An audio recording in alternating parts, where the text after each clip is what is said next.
토론회는 교육운동연대, 교육혁명 공동행동, 경제민주화 실현 전국 네트워크, 무상의료본부, 운동본부, 문화연대, 민영화 반대 공동행동, 의료민영화 저지 범국운동본부, 전국 얼살리기 비대위, 그리고 전국 유통산업연합회에서 공동주최를 하고요. 그리고 박원석 의원실에서 후원하는 그런 토론회입니다.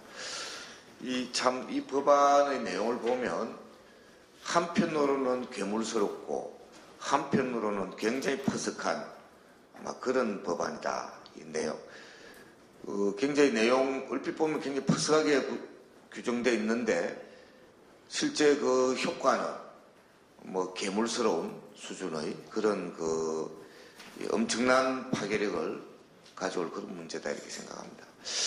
원래 18대 국회에도 제출되었다가 문제가 많다고 해서 많은 의원들이 반대를 해서 폐기되었던 그런 법률인데 이 폐기된 법률이 19대에 와서 박근혜 정권의 이른바 창조경제가 어떠니 하면서 이런 야단 법석에 의해서 아마 지금 국회 상정이 되어버리고 말았던 이런 상황입니다.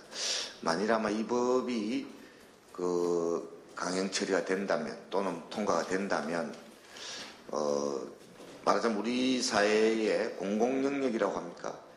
공공의 이익에 다시 회복할 수 없는 그런 아마 치명적인 그런 문제점, 악폐를 아마 초래하지 않을까 이렇게 생각을 합니다. 그래서 이 토론을 주최하게 됐는데요. 제일 큰 문제가 정작 국민들은 잘 모른다는 겁니다. 이 주권자인 국민들이 지금 이제 국회에서 어떤 논의들이 진행되고 있는지 이 문제와 관련해서 참 어떤 이 문제점을 가져오는지에 대해서 국민들 모른다. 당연히 잘 모르게 되어 있습니다. 첫 번째로 관련되는 전문가 집단들도 거의 잘 모르고 또는 입을 닫고 있는 그런 상황이고 특히 언론이 전혀 이 부분의 문제점에 대해서 주목을 하고 있지 않은 그런 상황이기 때문에 더더욱 아마 국민들은 잘 모르는 이런 상황이 되어 있다. 국민들이 모르는 사이에 자신들의 삶과 자신들의 미래가 달려있는 이런 법안들이 졸속으로 그리고 또 사실상 밀실해서 이렇게 처리된다는 것은 참 비극적인 일이다 이렇게 생각합니다. 그래서 아마 이 국민들 알게 해야 된다라는 취지로 이 토론회를 아마 개최한 것입니다. 제가 다소 길게 이야기했는데 잘 모르기 때문에 아마 이 문제를 제기한 거고요. 오늘 아마 이 토론회는 기조발제와 토론을 약정 토론 7분으로 이렇게 아마 준비가 되어 있는데요. 발제자와 토론자들을 우선 소개를 해드리도록 하겠습니다. 기조발제를 맡으신 내용은 서비스 산업과 서비스 산업 발전 기본 법안의 문제점 이런 내용으로 사회공공연구원의 재갈현숙 연구위원께서 발제를 해주시도록 해서 소개해드리도록 하겠습니다. 안녕하세요. 예. 토론은 각 부문별로 이렇게 마다 좀 했는데요. 교육 쪽으로는 정교조 김학한 정책기획국장님께서 토론해 주시도록 하겠습니다. 예, 안녕하십니까. 예. 의료는 무상의료운동본부 정형준 정책위원장께서 해주시도록 하겠습니다. 문화부는 문화연대 문화정책센터 이현재 소장께서 해주시도록 하겠습니다. 예. 언론은 지금 조금 아마 오고 계신 것 같아 보이고요. 그때 소개드리도록 하겠습니다. 공공부문은 사실은 굉장히 포괄적입니다. 일일이 다 나열할 수 없어가지고 결국 할 수 없이 포괄적으로 토론 부탁했습니다. 공공운수노조 공공기관 사업국의 공성식 국장님 토론해 주시도록 하겠습니다. 예. 그 다음에 중소상인부문 을이라고 보통 칭해지는 이런 분들인데요. 배재홍 전국유통상인연합회 사무장께서 토론해 주시도록 하겠습니다.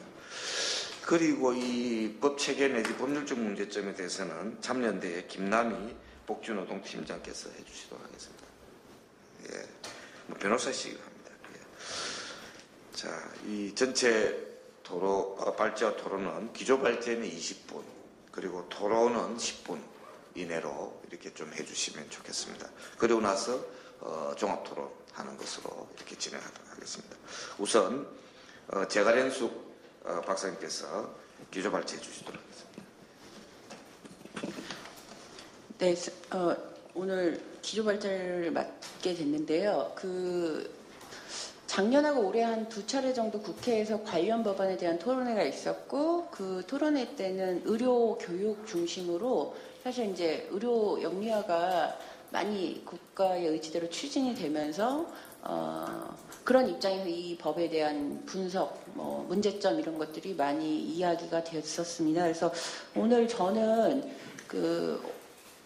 토론 패널로 오신 이제 많은 선생님들께서 각 분야별 문제점이라든가 분야별 산업에 예상되는 것들에 대해서 이야기를 해주실 거라고 예상을 해서 전반 기조적 차원에서 이 서비스 산업 자체에 이런 기본법이 과연 필요하냐, 이런 거 왜 두려고 하고 있느냐라는 좀 배경적 측면에 좀 주목을 했습니다. 그래서 분야별 구체적인 디테일은 좀 발제문에 담겨 있지 않고요. 전반적이고 조금 거시적 측면에서 해당 문제를 좀 발제를 해봤습니다. 다들 아시다시피 이 서비스 산업 발전 기본법은 2011년 MB정부 말기에 기재부에 의해서 처음 안이 마련이 됐고요. 당시 여러 가지 문제로 사실 18대 국회에서는 폐기가 되었습니다. 그러다가 박근혜 정부 들어오면서 이게 구체적으로 뭔가 진전이 되는 것 같이 안 보이다가 올해 연초에 연도 기자회견에서 대통령이 그런 이야기를 합니다.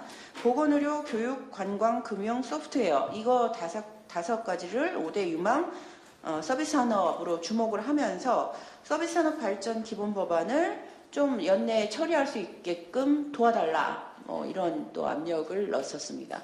근데 실제로 그렇다면 연두에 그런 얘기를 했으면 연내에 내내 뭔가 진행이 됐었어야 되는데 별다른 움직임이 없다가 또 갑자기 11월에 사실은 이제 기재위가 경제재정소위에 이 안을 다시 법안을 상정을 하고 12월 4일 기재부 주관으로 공청회가 진행이 됩니다. 그리고 지금 여당인 새누리당은 여당이 요즘에 주로 하는 얘기가 연내 처리 이 얘기 계속 하잖아요. 이것도 연내 처리 강행으로 드라이브 걸겠다 이런 입장을 갖고 있는데요. 다들 아시다시피 지금 현재 정권 박근혜 정부가 여러 가지 정치적 취약성이 점점점 드러나고 있고요. 정권이 사실 이렇게 유지될 수 있느냐라는 기본적인 의문까지 지금 제기되고 있는 시점에서 행정부 라인들은 굉장히 많은 법안들을 상정하고 여러 가지 움직이고 있어요. 이게 저는 그래서 청와대가 국민들의 좀 넋을 빠지게 하는 역할을 하고 그 사이에 행정부는 실제로 국민들의 삶과 직결되는 악법이 될 수 있는 것들을 통과하는 역할을 하고 있는 건가 이런 의심이 들 정도로 좀 뭔가 이상하다라는 의혹이 들고요. 이 법안 역시도 이렇게 추진돼서 국민들이 우리 박성우 선생님이 앞에서 말씀하신 것처럼 국민들 모르게 이렇게 통과돼서 진행된다면 향후에 이 법안 때문에 실제로 국민 삶에 미칠 여파, 영향은 우리가 상상했던 것 이상으로 훨씬 더 커질 수 있는 공용 법안이 될 수 있습니다. 이거를 시작으로 해서 그래서 좀 긴장을 가져야겠다라는 생각을 하고요. 그러면 6쪽을 보시면 2011년도 왜 반대했느냐 주요 꼭지가 한 3가지 정도로 추려지는데 첫 번째는 의료 및 교육과 같은 공공재에 대한 상품화 및 영리화를 정당화할 수 있는 일종의 민영화 법안 혹시 또는 공공재의 민영화 확대 가능성 이런 식으로 이해가 됐었고요. 또 한 측면 중소영세상인과 대기업의 경쟁을 서비스 산업 발전이라는 명목으로 사실상 가속화시킴으로써 어떤 대기업 독점성 이런 것들이 더 심화될 수 있는 가능성, 그리고 금융에 대한 탈규제 정당화 및 FTA 등 자유무역 조치 여러 전반의 기능들이 서비스 산업 전반에 그냥 수용하는 그런 기능으로 한 국가의 법안이 작동할 수 있는 게 아닌가 이런 의문이 들었고요. 그래서 근데 이게 사실은 지금 다시 상정된 법안에서 별로 변화되거나 수정되지 않은 상태에서 지금 정부는 추진하려고 하고 있다는 것이 가장 큰 문제겠습니다. 그래서 본 발제문에서 다루려고 하는 것은 일단 서비스 산업 자체를 우리가 어떻게 접근해야 되는 것인지에 대한 부분과 그리고 기본적으로 정부가 이걸 왜 하려고, 이 법안을 왜 하려고 하는지에 대한 배경을 나름대로 좀 추론을 해봤고요. 그리고 그 대자본 그리고 한국의 중소영세자본 간의 입장 차이 그리고 향후에 이게 노동에 미칠 문제점 크게는 그렇게 좀 구분해서 봤습니다. 그래서 본론으로 들어가서 보면 사실 서비스 산업 자체가 어떻게 규정할 수 있느냐를 학술적인 부분에서 정의가 된 게 명확히 없습니다. 하나로. 다만 보통 재화의 생산과 구분되는 무형의 활동으로서 제조업과 대비되는 그러니까 제조업 향상 대비시켜하는 부정적 방식으로 정의가 되어 있고요. 근데 64페이지 보시면 여러분 이 서비스 산업 발전 기본법안에서 서비스 산업을 어떻게 정의하고 있냐면 농립어업이나 제조업 등 재화를 생산하는 산업을 제외한 경제활동에 관계되는 산업으로 그러니까 1, 2차 산업 빼고 나머지 모든 산업은 그냥 서비스 산업이다. 그럼 이 서비스 산업 전체를 이렇게 통칭을 해서 기본법을 만듦으로 해서 과연 정부가 목적으로 하고 있는 서비스 산업 전반의 발전이 가능할 수 있느냐 이렇게 그 전체를 묶은 시스템 안에서 그것은 참 힘들 수 있겠다. 그래서 이제 범주적으로 보통 서비스 산업을 구분을 하는데 이게 브라우닝과 싱겔만이라는 두 학자가 구분한 방식이 좀 많이 사용되어 오고 있습니다. 이 범주적 구분에 따르면 표를 보시면 되는데요. 생산자 서비스, 유통 서비스, 공공 서비스, 개인 서비스 크게 이렇게 구분이 되고요. 유통, 공공, 개인은 여러분들이 이제 다 개인 서비스는 개인이 받게 되는 서비스이기 때문에 음식 숙박 이런 서비스를 총칭해서 말하는 거고요. 생산자 서비스가 사실 대자본들이 많이 이제 작동하는 곳이죠. 그래서 대표적으로 사업 서비스라는 것이 있고 통신, 금융, 부동산, 광고, 방송 이런 게 있습니다. 그럼 각각의 서비스의 특징을 좀 단적으로 보자면 생산자 서비스는 생산 사이에 그러니까 독립적으로 사실 존재하기 조금 힘든 생산과 관련 아주 밀접한 그런 서비스라고 볼 수 있고 유통 서비스 같은 경우는 한국의 아주 대표적인 특징은 중소영세 중심성이 분명히 존재해왔고요. 사실 선도적으로 이 시장을 개척한 그런 규모는 중소영세라고 볼 수 있고요. 공공 서비스는 공공재이고 공공성이 담보돼야 되는 거고요. 개인 서비스 같은 경우는 비상품화 이전에 예를 들어 가사 돌보미 같은 것은 상품으로서 안 받는데 이게 여러 가지 산업 구조 변화, 사회 구조 변화, 가족 구조 변화에 의해서 상품화로 되는 영역이 되는 거죠. 이런 것이 이 개인 서비스의 특징이라고 볼 수 있겠습니다. 그러면 주로 그 정부의 그 대다수 보도 자료를 보면 예를 들면 서비스 산업 자체가 그 선진국이 다 발전했다, 고용이 많이 창출됐다 이런 식으로 유도를 하는데요. 그럼 어떤 서비스가 발전했냐 보면 영미에서는 생산자 서비스 중심의 발전이 있습니다. 금융산업 중심으로. 그래서 예를 들어 신자유주의 전환 시점에서 2차 산업이 3차 산업으로 전환되면서 금융이 그걸 주도를 했고요. 그쪽에서는 공공 서비스가 주도하지 않았습니다. 근데 유럽 복지국가라고 우리가 알고 있는 나라들은 공공 서비스 중심으로 사회 서비스가 성장을 했습니다. 부가가치도 발전시켰고요. 고용률도 이쪽에서 많이 만들어냈던 거죠. 그럼 한국은 어떠냐?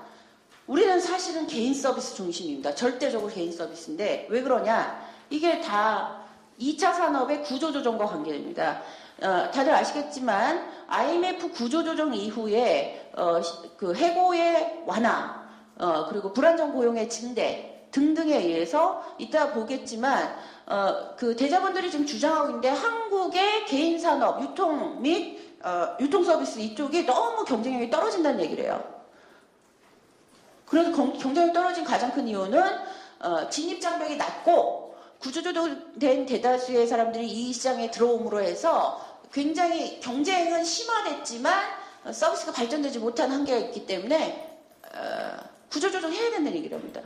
그러니까 단적으로 말씀드리면 이전에 이제 골목 상권에서 슈퍼가 하던 일을 대기업 슈퍼들이 이제 다 차지하고 들어가면 마치 경쟁력이 높아지는 것처럼 이야기를 하는 거죠. 그러면 유통 서비스나 개인 서비스 중심으로 이것이 발전되어 온 한국의 고용구조, 산업구조의 결정적 문제는 사실은 서비스산업 발전 기본법에서 별로 고려되지 않아요. 더 많은 경쟁력, 더 많은 생산력만 얘기를 하고 있습니다. 그러면 이것은 누구를 위한 법안이냐? 서비스산업 전반을 위한 법안이 결코 아니라는 거죠. 그런 점에서 이것을 이 서비스 구분 없이, 법주적 구분 없이 통칭해서 마치 모든 서비스를 발전시킬 것처럼 얘기하는 건 환상이고 불가능한 현실이다.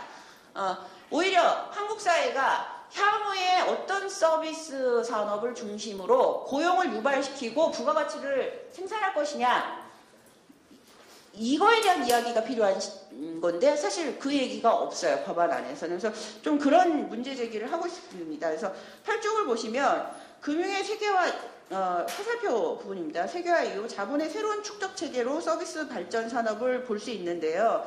이거는 사실 국가주도 산업 전략이 결코 아닙니다. 자본의 이윤 추구를 위한 산업 전략인데 그러면 국가가 뭐를 했냐, 이 과정에서 산업전환 과정에서 탈규제를 위한 법제도적 개혁 조치를 담당을 해왔고요. 그러니까 국가의 사회적 기능은 축소를 하되 경제적 기능 강화하는 방향으로 왔었고요.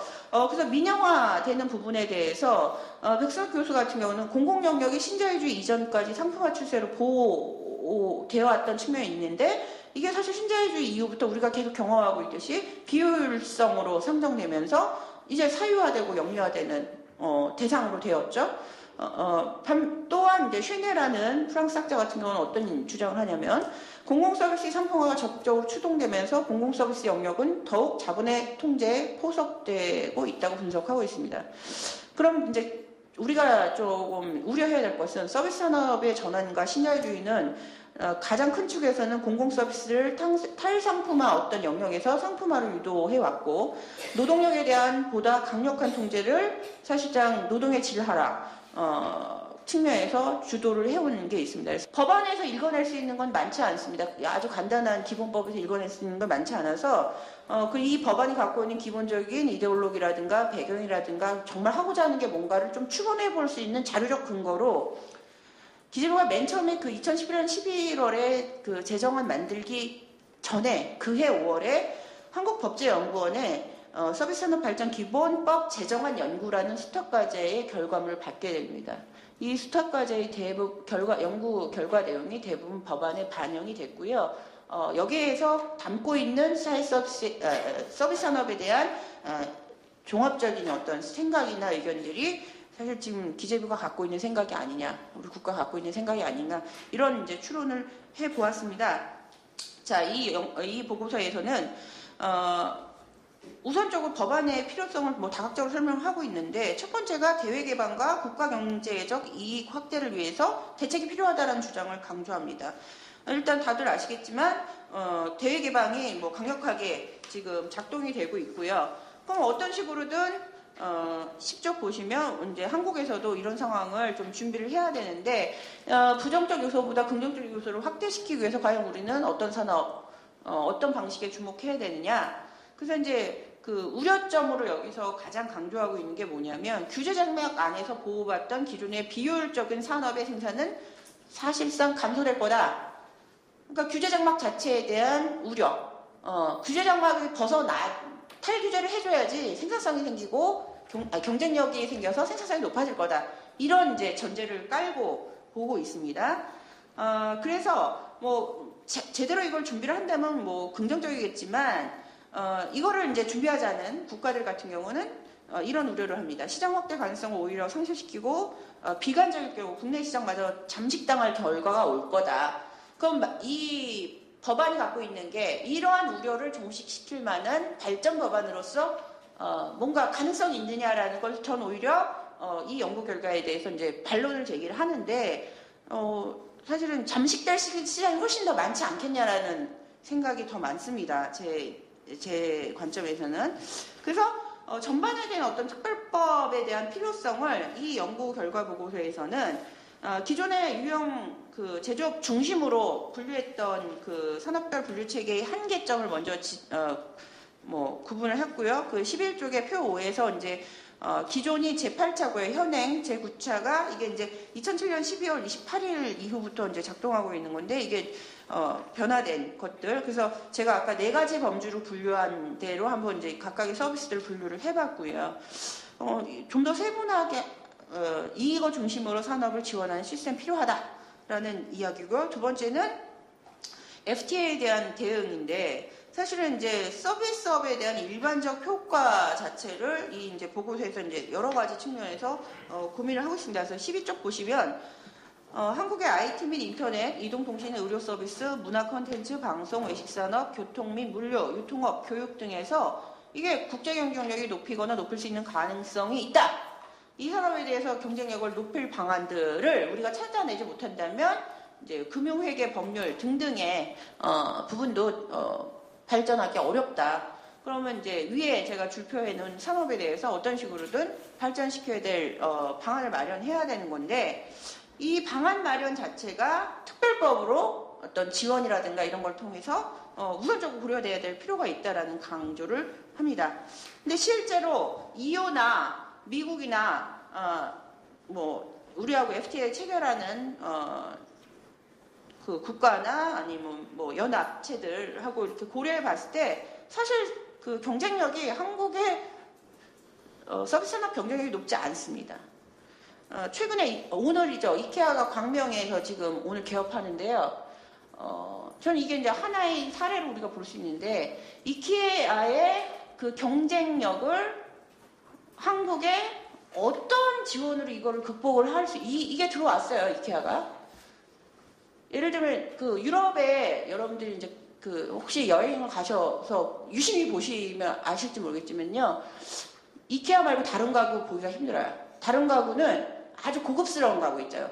서민이나 노동자들이 살 수 없는 아주 비싼 가구 말고는 가구점이 없습니다. 그 대다수 서민들과 노동자 가구들은 도심에서 좀 벗어난 그 공장형 대형 이케아 그 단지에 들어가서 거의 대부분을 구매를 하는 방식이에요. 패턴이 거의 비슷해요. 그 공영 기업이 한국에 들어와 광명에 열고 앞으로 6개까지 늘린다고 하는데요. 그러면 이게 그냥 아주 낮은 수준에서 지역에 있는 중소 상인들 어떡하지? 가구 파는 사람들 어떡하지? 단순히 그 문제가 아니라는 거죠.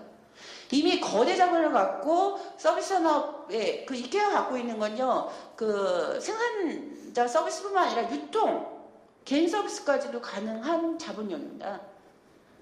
그러면 들어와서 분명히 시장을 여러분 가격이나 여러 가지 측면에서 경쟁을 하기가 사실상 불가능합니다. 근데 그런 산업들이 이제 들어오는 거죠. 그런 서비스 들어왔는데 뭐로 도대체 이거를 할 수 있느냐는 지금 정부가 나이브하게 얘기하고 있는 R&D 이 R&D를 결국 하더라도 대기업 중심으로 세금 몰아주게 하는 거 이상의 가능성이 없습니다. 그런데 지금 이런 상황에서 정부는 그나마 보호되고 있던 지역 상권, 중소기업의 어떤 규제 이거마저도 풀어야지 경쟁력이 높아질 거다. 이런 예상을 지금 하고 있는 상황이기 때문에 이게 과연 맞는 방식이냐, 맞는 처방이냐에 대해서 우려를 가질 수밖에 없고요. 기타 내용들은 더 발전해서 참고해 주시면 되겠습니다.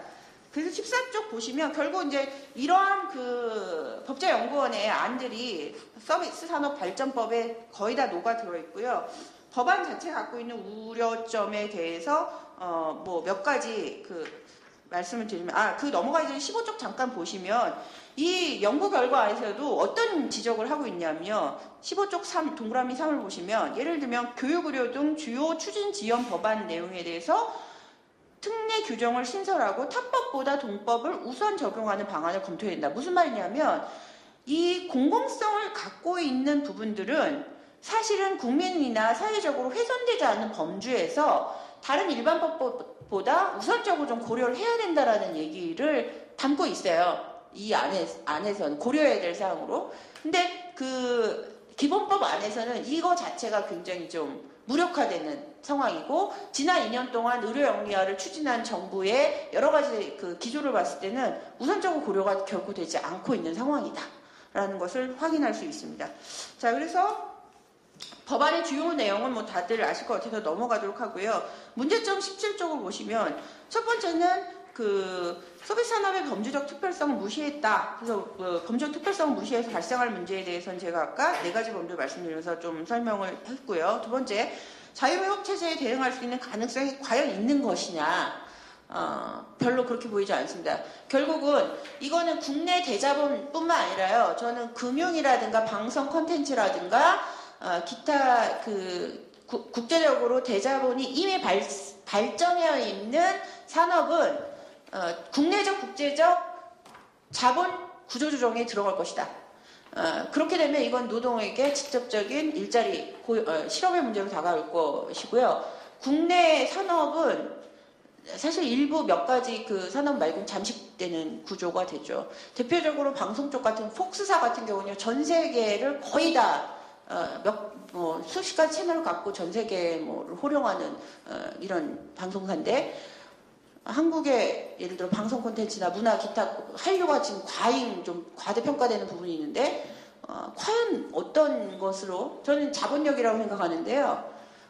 그런 부분에 있어서 너무 이렇게 나이브하게 지금 접근하는 것처럼 보이면서 실제로는 대자본 대기업 중심으로 이게 정리되고 하는 것을 가속화시키기 위한 법안으로 작동할 가능성이 너무 크지 않을까라는 우려를 하고 있습니다.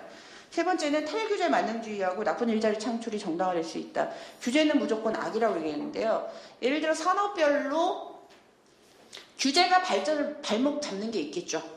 그런 건 조정을 하는 것이, 그거는 그리고 각각의 이해 당사자들 그리고 실제 현장의 상황들을 고려해서 들어가야 되는데, 예를 들어 공공 서비스에 대한 탈규제, 이거는 국민의 삶하고 직결되잖아요. 근데 공공 서비스에 대한 탈규제를 이게 예를 들어 의료 부분 계속 지금 추진되고 있는 여러 가지 부분에서 병원 자본이 규제받지 않고 마음껏 이윤을 추구할 수 있게끔 열어놓을 때 결국은 이게 관계 산업의 노동자 및 그 의료 서비스를 제공받는 국민들의 삶에 저는 긍정적 결과라는 게 그려지지가 않습니다. 근데 이제 그런 규제를 통칭해서 지금 이제 박근혜 대통령이 끊임없이 규제를 단도대 얘기까지 하고 그랬잖아요. 대통령 입으로 하면 안 될 소리까지 하고 있습니다. 아주 사활을 걸고 지금 규제를 없애려고 지금 하고 있는 건 우리가 좀 그 이면을 봐야 되지 않을까라는 생각을 합니다. 20조 이하는 사실 그래서 대표적으로 좀 우리가 고민할 수 있는 상황들이 대자본과 중소자본의 이 법안에 대한 입장 차이를 비교를 해야 되는데, 오늘 그 패널 중에 우리 배 선생님이 와 계시기 때문에 이 부분은 직접 이따 얘기해 주시는 게 더 적절할 것 같고요. 그래서 25쪽 보면 대자본과 중소상인의 그 입장에 대한 결과 비교를 보시면, 정부 법안은 대기업 대자본 중심의 투자와 탈규제를 가속화할 것을 예상할 수 있고요. 대형 서비스 산업 법인체를 중심으로 형성된 서비스 산업 총연합회는 중소영세 규모의 서비스에 대해서 경쟁력 부족, 경영 합리화 등을 내세워 퇴출 전략을 당연시하고 있습니다. 이런 관점에서 수요는 활성화되기 어렵고 결국 내수 시장 활성화와는 별로 관련 없는 발전 전망들이 세워지지 않겠냐라는 우려를 갖게 됩니다. 그나마 기존의 중소영세 사업장에 대한 보호 정책은 탈규제, FTA 조치 등으로 앞으로 유지되기 굉장히 어렵지 않겠냐라는 전망을 할 수밖에 없습니다. 그래서 결론적으로 사회경제적 효과는 산업적 측면, 노동 고용적 측면, 그리고 사회 및 국민의 삶에 미친 영향 측면을 보면, 일단 산업적 측면에서는 저는 예를 들어 모든 서비스 산업 자체를 통칭을 해서 어떻게 가자라는 설계가 불가능하다고 봅니다. 그러면 공공 서비스는 어떻게 할 건지, 한국의 국가가 공공 서비스를 통해서 부가가치를 어떻게 만들고 고용은 어떻게 늘리고, 그리고 국민들에게는 어떤 서비스를 줄 건지를 삼각구도로 고민을 해야 되는 거고요.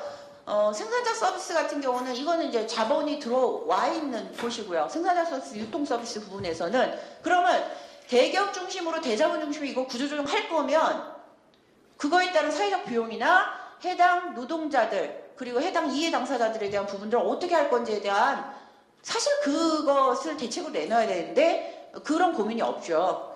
그것을 다 생산력과 경쟁력 이거로 다 맞바꾸려고 합니다. 실제 현재 이미 시장에서 그쪽에 생계를 유지하시고 있는 분들이 이 법안을 통해서 보호받을 수 있는 것들이 얼마나 될 것이냐. 특히 중소영세상인들 같은 경우는 굉장히 심각한 문제가 있고요. 그리고 또 하나 서비스 산업만 갖고 고민하면 안 된다. 제조업에서 구조 조정되고 그 고용이 불안정해서 만약에 이 일자리를 잃으신 분들은 결국 3차 산업으로 오십니다. 서비스 산업으로 오시는데 그러면 2차 산업 자체의 고용 안정성이 달성되지 않으면요. 의도하지 않아도 3차 산업에 그 종사하는 사람들이 많아질 수밖에 없어요. 이런 개인 서비스 확장으로 다 연결되는 거거든요. 이 문제 어떻게 할 것이냐에는 3차 산업 발전만을 얘기할 수 없다는 거죠. 그러면 결국 생산과 관련된 부분, 근본적 산업에서 노동의 고용 안정성과 관련된 부분이 결국 서비스 산업의 개인 서비스의 핵심적 문제와 연결될 수밖에 없는데 이 연관성에 대한 고민이 없어요, 정부가. 그렇기 때문에 이게 각각의 차이, 각각의 특성, 산업 구조의 어떤 이해관계가 너무나 다층적으로 되어 있기 때문에 이 기본법 하나로 향후에 우리 서비스 산업이 이렇게 갈 것이다, 이렇게 발전할 수 있다라고 얘기할 수 있는 건 어불성설이고 비현실적이고 이것은 특정 이해 당사자들의 이해만 반영할 수 있고 별로 그 FTA에 대응할 수 있는 대안으로서 기능하기 어렵지 않느냐. 산업 측면에서 이런 우려를 갖게 됩니다.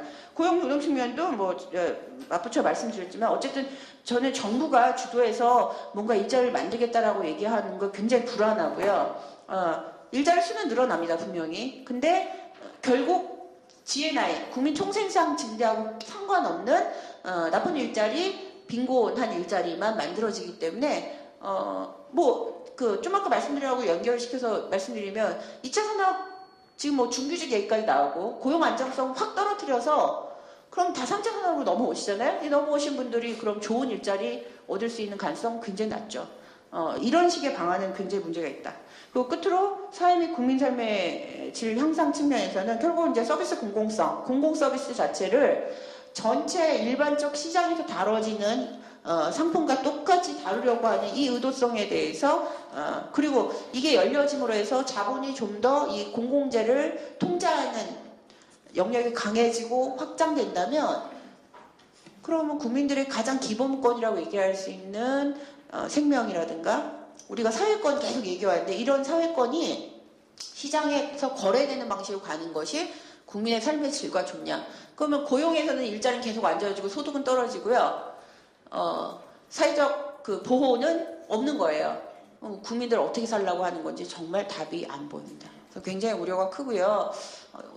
연내 처리 가능할 수 있을지 모르겠지만 연내 처리 막는 것뿐만 아니라 이 법안이 대표 근본적 문제의식을 좀 전환시키면서 정말 지원해야 될 것이 무엇인지를 좀 정확한 목표를 세워서 실질적인 계획과 지원이 가능할 수 있는 것을 나가게끔 하는 것이 대안이 되어야 된다는 것을 마치겠습니다. 예, 수고하셨습니다.